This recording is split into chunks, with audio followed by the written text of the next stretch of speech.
Saint Paul, also known as Saul of Tarsus, was a key figure in the early Christian church and one of the most important apostles of Jesus Christ.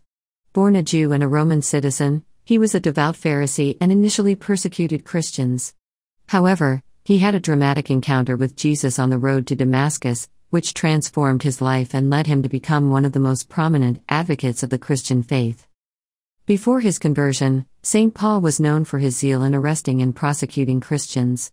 However, after his encounter with Jesus, he became a passionate and tireless preacher of the gospel, spreading the message of Christianity throughout the Mediterranean world.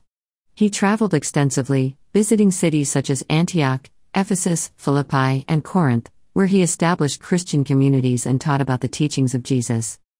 St. Paul's writings, which include letters to various Christian communities, form a significant portion of the New Testament. In these letters, he dealt with a wide range of theological and practical issues facing the early church, including issues of circumcision, the role of women in the church, and the relationship between Jews and Gentiles. His letters are considered to be some of the most important documents in the New Testament, and they continue to be studied and quoted by Christians today. Despite facing opposition and persecution, St. Paul remained steadfast in his beliefs and continued to preach the message of the gospel.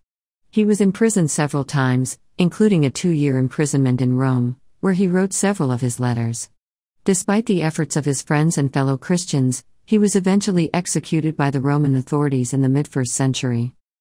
Despite the challenges he faced, St. Paul's legacy endures to this day.